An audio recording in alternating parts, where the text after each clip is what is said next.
Radhe Radhe. Today is Saturday, 22nd March 2025, and here we are to present to you the recap video for today's Bhagavad Gita study session. I'll bring up the slides as we continue to progress along our endeavors of chapter 10 and see the content that we covered in today's session. So you'll momentarily see that we covered chapter 10 verses 32 and 33, of course, coming after the recap quiz, which covered last time's content on chapter 10, verses 30 and 31. You can go ahead and look at the description for the video, as we always recommend. Go to that free community portal page for your benefit, for your review and enlightenment, and go through the quiz questions. Practice them over and over again if you can. So those will be available there. And then with that, we get into a summary for chapter 10, verse 32 and beyond. So chapter 10, verse 32, Sarganam adir antascha madhyam chevaham arjuna adhyatma vidya vidyanam vadav pravadatam aham. Chapter 10, verse 32 has the catchphrase as a question to ponder. The final word, we discussed in class how there's at least two ways to look at that. And as you see in the Holy Bhagavad Gita, Swamiji's version, chapter 10, verse 32, Sri Krishna concludes that by saying in debates, he is the logical conclusion. We learned a term for that, that is Vada. And so that is, of course, Sri Krishna having or being the final word. But remember, all his energies, his powers, vibhutis, opulences are endless. So, of course, it can go on and on and on, however much he would like to be able to say, to teach us, to describe to us. So, of course, that need not be the final word in the literal sense. So here in chapter 10, verse 32, in addition to the logical conclusion, Sri Krishna says as a element or a means of repetition, punarukti, we have discussed that concept. He is the beginning, middle, and end. But remember, we talked in class that this is pertaining now to all creation. In addition, he says he is the science of spirituality. So remember the beginning, middle, end aspect. We went to chapter 10, verse 20. Swamiji reminded us, and that's remember the verse where he says, Sri Krishna says, he is in the heart of all living entities. And he is the beginning, middle, and end of all beings. That is for living beings.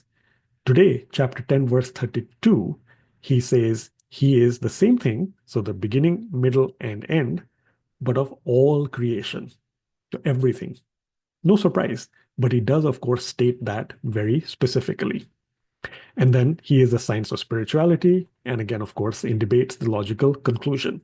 So we did learn, that as a reminder, Sri Krishna, the creator, Adi, maintainer, Madhya, and annihilator, Anta.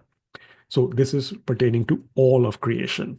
And in fact, Swamiji says as a suggestion, we can meditate upon those leelas or pastimes as well. We can think about all these, visualize a story, and use that as the basis for our devotion via meditation. We then had a detour into, a lot of, scriptural additional knowledge. For instance, from the Vishnu Puran, we see that the scriptures describe 18 types of vidyas. 14 of them, as Swamiji says, are prominent. I sang that out in class. It's the usual meter that we are more, familiar with. And so we saw 6 plus 4 plus 4 to get to those 14 chief or prominent vidyas. The first 6 are the limbs of the Vedas, Vedang. So there is Shiksha, Kalp, Vyakaran, Nirukti, Jyotish, and Chand. As I had mentioned, Shiksha is to do with phonetics, the precise recitation of prayers and mantras. Kalp is rituals. Vyakaran is grammar. Nirukti is etymology, origin, definitions, meanings of words, but where they really come from. So etymology. Jyotish, astrology, and Chand is meters. So these are those 6 types of knowledge known as the Vedang. Of course, they are the limbs of the Vedas, so they come from the Vedas. The Vedas we have talked about. The 4 Vedas are Rig, Yajur, Sam, and Atharv. So these make up so far 10 of the chief Vidyas. And then four more. We've actually seen these names way earlier in chapter 2, Mimamsa, Nyaya, Dharma Shastra, and collectively the Purans. As I reminded everyone, Nyaya, if you remember, you can go back to chapter 2. Swamiji talks a little bit about these different, schools of thought and branches of knowledge. Nyaya is to do with logic. Mimamsa is theology. Dharma Shastra is to do with rules of law. Nyaya, in particular, Swamiji has mentioned in one or more verses of chapter 2 when he's describing reincarnation. The examples of why or how a baby suddenly just starts smiling very happily or is suddenly crying as it's trying to remember things from the past life, but then getting away from that as well. And how come a baby born from the instant itself knows how to drink milk, suckle at the mother's breast? All these are explained in the Nyaya Darshan, the system of logic. And in addition, of course, Swamiji then says that all these, of course, are great branches of knowledge. But then beyond that, of course, the one that's granting us liberation from this material bondage, that Vidya is the science of spirituality. That is also echoed in the Srimad Bhagavatam, where Swamiji tells us, Sa Vidya Tanmatiryaya, the best knowledge of, or is that by which the intellect becomes attached to the lotus feet of God. So the science of spirituality, we also, of course, recognize a lot of that to do with bhakti. The term used in the verse, chapter 10, verse 32, is Adhyatma Vidya, the science of spirituality. And it is the one that is the most superior.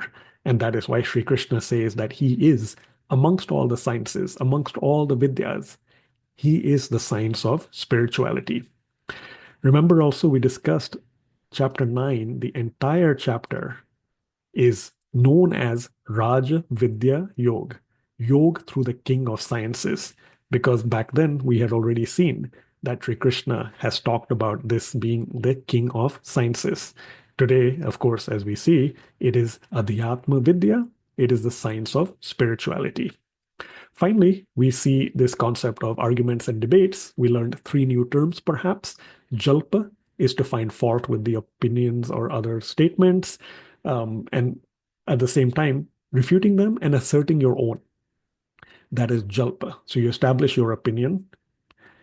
Vitand is where you're not actually providing your own assertions or opinions. You're just actually kind of dancing around the truth. You're actually evading and providing frivolous arguments. These two are aspects we do not want to engage in, of course, to an extent that helps us get closer and closer to Vad. Vad is the logical conclusion of a discussion or a debate, and that is the one that follows true logic. It's the basis for communication. It establishes, of course, truth. And that is why it is so supreme. It's, of course, a direct manifestation of the power of God. And that is why Sri Krishna says that in debates, he is that logical conclusion. He is the Vadaha, the logical conclusion.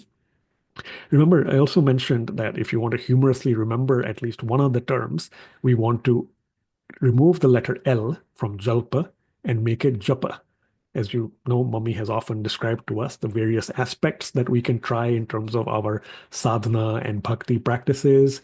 Of course, there's Shravan, Manan, etc. There's Kirtan. There's also Japa, when people are just chanting, uttering the names of the Lord, sometimes with rosary beads as well. That concept, of course, will also help us in our spiritual practices. So perhaps Japa over Jalpa. So that's something to keep in mind. And recall, we also saw the flyer. So remember, what's an ideal way to conclude a debate? You have the two podiums here on the stage. The speakers, you either imagine them or they have left. They've ended the debate. What is that ideal way to conclude a debate? Of course, you want to do it with logic, logical conclusion. And Sri Krishna says he is that Vada, he is that logical conclusion. You obviously, hopefully, perform that debate via Karma Yoga as an offering to the Lord in service of the Lord. You may have ended with the Lord's name, or even at least with thoughts or deeds of the Lord. And that logical conclusion, both ways, indeed would be how you end that debate, because Sri Krishna is in that, of course. He is that logical conclusion. Next up, let us look at chapter 10, verse 33. Aksharanam akarosmi dvandva samasikasya cha aham evakshayah kalo dhataham vishvato mukah. So, chapter 10, verse 33 has the catchphrase A plus creations. As I mentioned in class, you can go back and look at chapter 8, the very few opening verses. I believe the catchphrases there were A plus questions and A plus answers or A plus responses. Today, of course, we learned about the letter A or and how it is joined to other half letters. So that's A plus. But also we learned about Brahma, the creator, creations, and how everything is supreme. So A plus creations, top-notch creations. Why that's the case is because Sri Krishna says he is the beginning A or amongst all letters. He is the dual word in grammatical compounds, something new perhaps for us. He is the endless time. And amongst creators, he is Brahma. First, quickly, let's remember just last time we saw in chapter 10, verse 30, he had already said, amongst all that controls, he is time. Today, again, chapter 10, verse 33, he reminds us he is time. In fact, he is the endless time. No harm in that repetition as well. Time and again, we can continue to remind ourselves of that. So then we have a tour through grammar. A little bit of that we learned today. So, the alphabet, etc. Swamiji has explained to us that in Sanskrit, all letters, you actually get them by combining a half letter with a. So the example given here is if you look at k, very short in terms of speech, plus a is k. In addition, actually is the very, very first. It's, of course, vowels before consonants. It is the first vowel, and therefore, of course, it appears at the very beginning of the Sanskrit alphabet. Even in English, for good reasons and or as a coincidence, we have A as the very first letter of the alphabet. So that is at the very beginning. It is the supreme. It is what Sri Krishna says that he is. Then we got this tour of, in fact, Vyakaran, right? Grammar, the word we learned in the previous verses commentary. We know Sanskrit, technically extremely precise. And of course, a lot of AI exploration and research continues to be done on implementing that in computers or having computers learn from that. So one thing we learned today, of course, is about samas, joining or making of a third word, compound word, when you have two words combined. There are several aspects or approaches for doing that. And so in samas, which will lead to this compound word samas pad, there are 6 kinds of samas. And we learned there is 1, which is dvandva, 2 is bahubrihi, 3 karmadhare, 4 tatpurush, 5 dvigu, and 6 avyayi bhav. Of these, Dvandva is the best. Not only because Sri Krishna, of course, says he is Dvandva, so that's it. In fact, that's the end of that debate, and we're absolutely happy with that.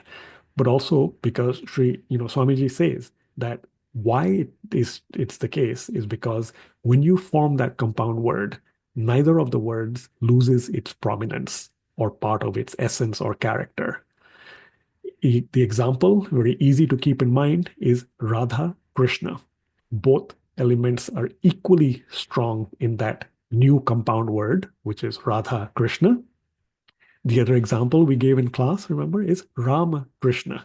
We often hear that as well. So, what better than trying to remember again the names of the Supreme Lord and you use them in these examples of Dvandva? Sri Krishna highlights that as his Vibhuti. Finally, of course, we do know this. We've seen in few other verses, especially in chapter 8 or elsewhere. Creation, we know, awe-inspiring, way better than what even mankind can do. And who is the creator of this material universe? We know that it is Brahma under the energy and instructions of the Lord. And remember, he's known as the firstborn. He, in our universe, is the four-headed Brahma. In other universes, he has even more heads, a different number. And so all this, of course, regardless, is coming from Sri Krishna. Sri Krishna bestowing the energy, the powers, the instructions, and the guidance as well. As I reminded us in class, there's the Chaturshloki Bhagavatam, as we often hear about it. Just four simple verses. When Brahma was born, he looked around. He didn't really know how then to proceed with creation. Those instructions, the words of guidance given by the Supreme Lord Himself, are encompassed in that. So again, of all the creators, of course, the first and best is Brahma, again, via manifestation of God's vibhutis and energies. So Sri Krishna states he is that. So that's then the essence of chapter 10, verse 33, A plus creations. Looking at a couple of important Sanskrit words, no doubt, let's keep in mind what we're learning in the Bhagavad Gita is Adhyatma Vidya, that is a science of spirituality. We've actually seen that in some context also in the beginning of chapter 8, so you can go there as well. And perhaps you can also add this one, Pravadatam, of all debates. Why? Because again, within this is also encompassed the word Vada. Vada is the logical conclusion. Sri Krishna is that, and of debates, Pravadatam. So we have those few. And then from chapter 10, verse 33, no doubt we have learned, of course, Dvandvaha. That's a new term in terms of the dual, making compound words. And let's do this one, Samasikasya. That is amongst grammatical compounds, which is what we learned a little bit through the commentary by Swamiji. Samas, making compound words, and then the result, which is samas pada. So again, samasikasya, amongst grammatical compounds. Finally, of course, let's not forget alphabet, letter A, letter amongst all letters. Sri Krishna is that one. So aksharanam. So several perhaps we're adding to the dictionary, or we can revisit and keep those in mind. Once again, we remind ourselves here as well, the final word, ponder about that, chapter 10, verse 32, and then A plus creations, chapter 10, verse 33. With that, we get toward the end of this recap video. We'll, of course, meet next week, which is going to be Saturday, 29th March 2025. That's 8 a.m. Central Time, 6:30 p.m. India time. And of course, it'll coincide with ushering in the special next few days of Navratri, and of course, culminating with also, right, Ram Navami. So lots of celebrations that will be coming up starting from next weekend. Till then, thank you so much, and Radhe Radhe.